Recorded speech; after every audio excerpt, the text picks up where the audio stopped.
guys, welcome back to my channel. In today's video, I wanted to give you guys a tour of all of the amazing plants inside, outside, in our garden, in our little potted planters. And I know this intro at this moment just includes my little dog, Mr. Rigby, but we are about to do a full-blown tour of all of the plants we own. I must admit, I was watching Jana Marbles, a tour of all my houseplants, and I got really inspired to get to bring you guys another just backyard tour, but this is going to include a little bit of all of our flowers, plants, etc. So, let's jump into it. So, as you can see, we have a variety of beautiful flowering plants that deck our beautiful back porch. So this one in particular is the marigold, and we have not had to purchase marigolds for about 4 years now, and I have been collecting my marigold seeds from the various marigolds I grow. And in the past few years, we have, I don't want to say strains or varieties, but we have a variety of marigolds that are really small and dense and have an unusually large number of blossoms. And then we have other marigolds that are unusually tall and almost bush, shrub, like really strange for a flower. But this one, as you can see, is really tall, and it actually only has the one flower. It has one more maybe gonna blossom in the next few days. But our marigolds are by far my pride and joy. I absolutely love them. And then we have the beautiful, amazing, and oh so easy to grow for beginners, the geranium. Actually, to be quite frank and honest, every single flower in this planter is really beginner friendly. So over here we have our Vincas. We have the most beautiful pale purple with white in the middle. We have the palest pink with an almost fuchsia pink in the middle. We have a more orchid lilac purple with that deep fuchsia pink in the middle. But all of these are Vincas, and growing up, my mom and I, so I've been growing flowers my entire life. My mom had the most amazing green thumb, and I would help her in the garden. And we are very used to growing marigolds and geraniums, but my boyfriend turned me on to Vincas. I had never owned Vincas, pansies, impatiens. I was always a geraniums, geraniums, marigolds, and portulaca, or any other succulent or a cactus kind of gal. But Vinca is a beautiful new plant my boyfriend turned me on to, and I absolutely love it. It's been a joy to grow in the garden. So over here we have another planter that is just full of Vinca. These Vincas are actually, in my opinion, unusually tall and gorgeous and just so beautiful. I'm not sure if they just prefer this location, but these Vinca are just blowing it out of the water. They're so big, they're so gorgeous. And then yet again, we have some more marigolds that are just so beautiful. Oh my gosh, how are you doing that? So this is one of my tall, I guess, strains of marigold. This only has just the one flower, but it's insanely tall and I love it. And then we have another really tall marigold, and then we have our impatiens. So I wish I would have filmed this a few days ago. All of the flowers, as you can see except one, have pretty much dried up and crumpled away. But with portulacas, which again are such a joy for beginners, any and all beginners out there, get yourself some portulacas. They are such a joy to grow. They're so beautiful. They don't require crazy care and attendance. You literally just splash some water and they are good to grow. So coming over here, we have our exclusively Portulaca and Vinca barrel, and as you can see, Portulacas are the most beautiful, I mean, look at that. So gorgeous. So we have buttercup yellow, fuchsia pinkish red Portulacas, vivid coral, orange Portulacas. We also used to have the most beautiful pure white Portulacas. And then we have our fuchsia pink Vinca, our pale pink Vinca, just beautiful Vinca, purple, lilac, just everywhere. So another pride and joy for me is growing rosemary. I love just taking a little bit of our rosemary and squishing it between my fingers. Oh my gosh, the aroma is to die for. So we used to originally have two rosemaries, one here and one in this planter, and the one in this planter died on us. And this one has gotten so big and so prolific that my boyfriend and I tried to move it, and the roots actually extend out of the bottom, and it was literally stuck to the ground. We couldn't move it. So this is our beautiful, what I call my pride and joy, my prize-winning rosemary bush. It is so beautiful. And then we have one of 4 oleanders. We have one, or I should say we have 1, 2, 3, 4.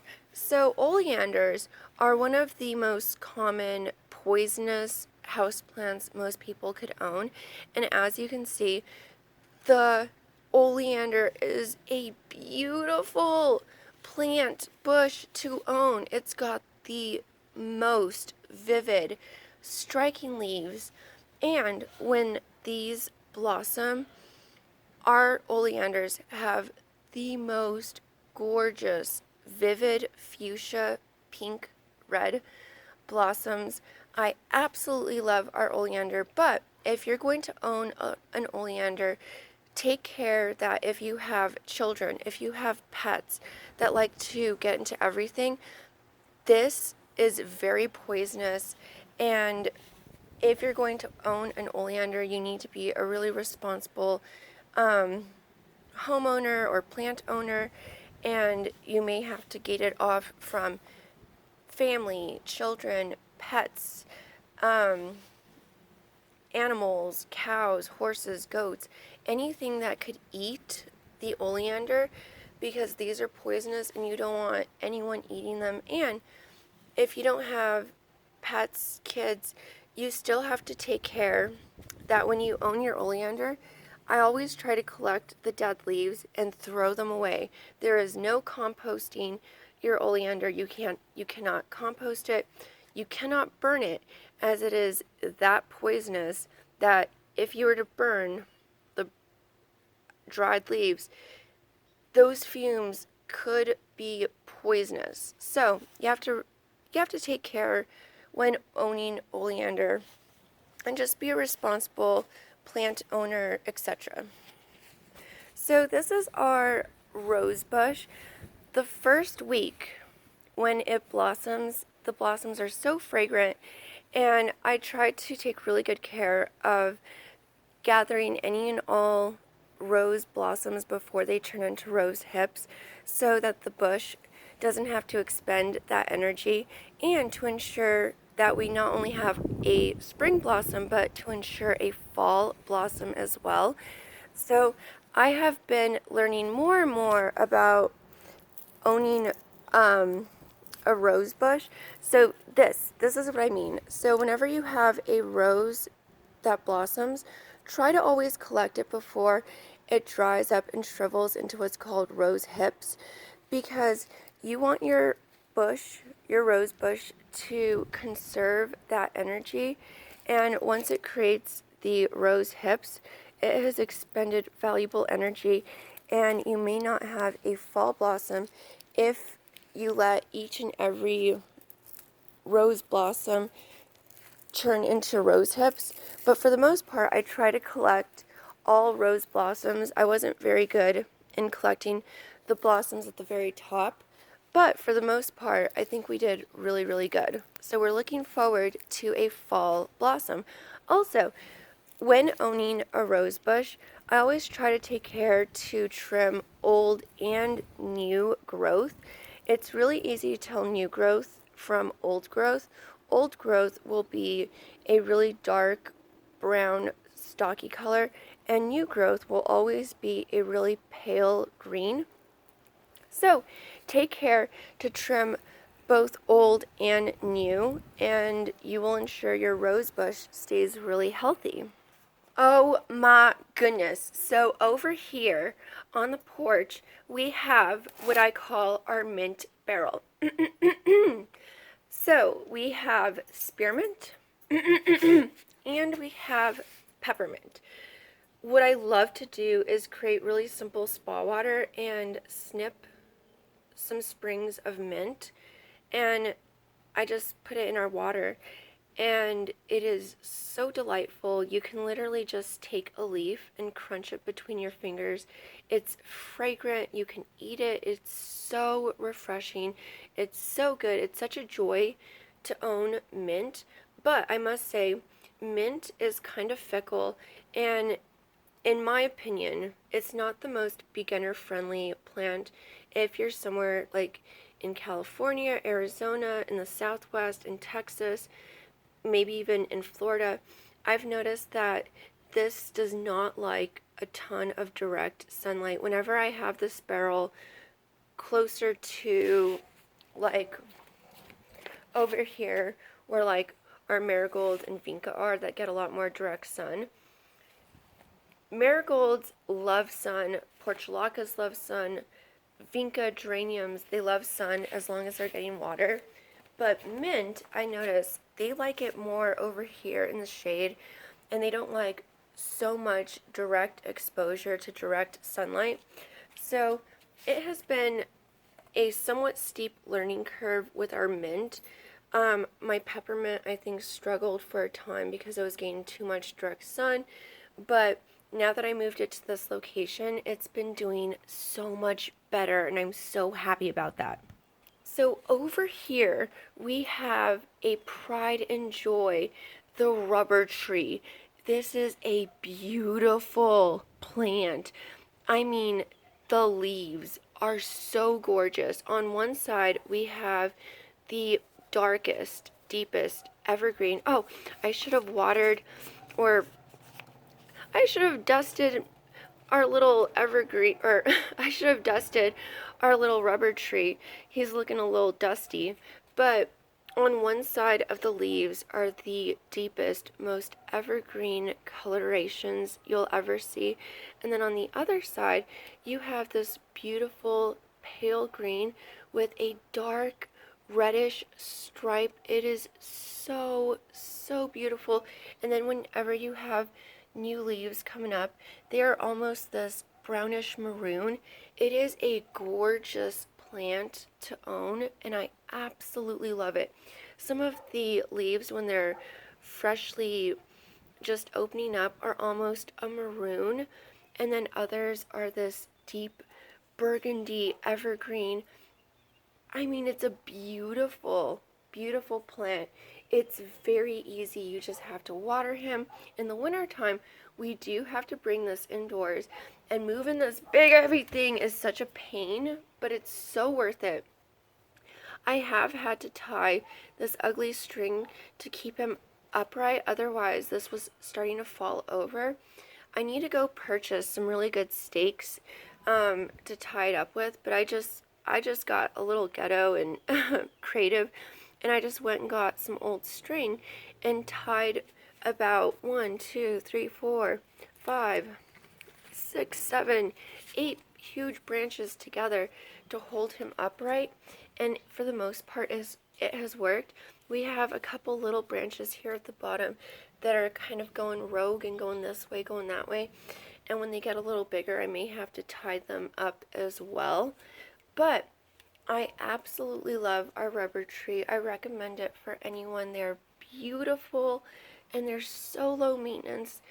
You do have to take care of their temperature requirements, but it is worth it. This is such a joy to own.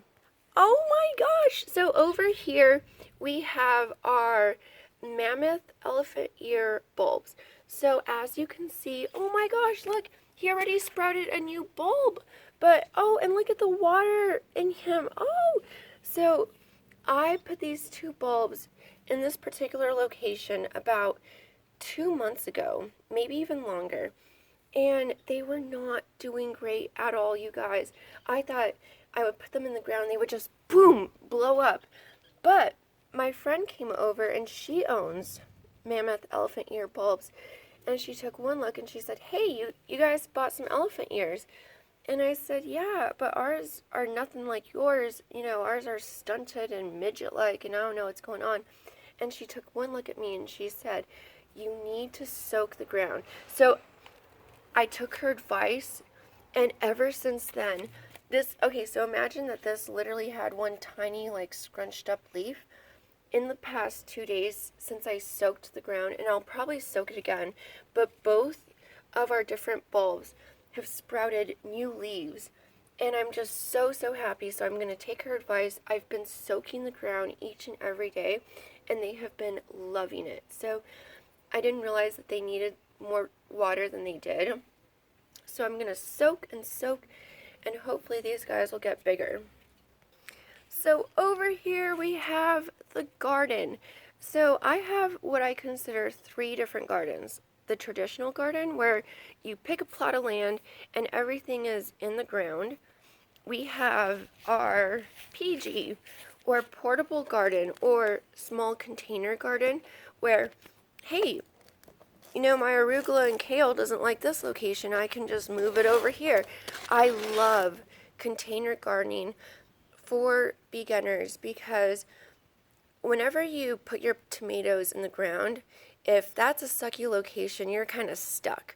But if you garden in either small or medium or even large containers, you can move them around, and location, don't know her.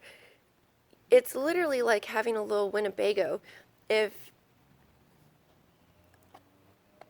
the temperature doesn't suit you, you could just pick her up and move. So I love the flexibility of having small container gardening, because if a location doesn't suit something, if something needs more sun or less sun, I can simply move it. So for anyone who wants to try gardening and growing peppers, veggies, tomatoes, fruits, whatever it be, small container gardening is a really flexible way to start gardening. So over here we have, you guys, oh, I'm so proud, our first pepper, or I should say my first pepper. This is the first summer we've grown peppers, we've grown tomatoes. Last year we grew mustard spinach, Swiss chard, beans, lettuce. But this year is the first year we've grown tomatoes, broccoli, peppers, squash. So over here we have our squash, and everything is just going so good. I'm so happy with our squash. Our beans are kind of choking everybody up. And this over here is our Swiss chard. It's gotten so big and prolific. Our Swiss chard tends to do exceptionally well in the winter.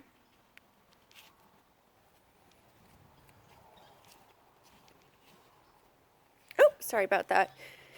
Our Swiss chard tends to do really well in the winter, but summer, winter, spring, fall, our Swiss chard just has exploded and gone crazy. So over here are more peppers. I had to transplant them out of the small containers into the ground because they were really squished together, as you can see. So I'm really looking forward to these bell peppers doing something. I'm hoping it's not too late. It took me a little while to transfer them out of the small containers, but they were really crowded in, and so I'm hoping that these little guys will have the room that they need over here in the garden. But I was really nervous because I couldn't decide where in the garden.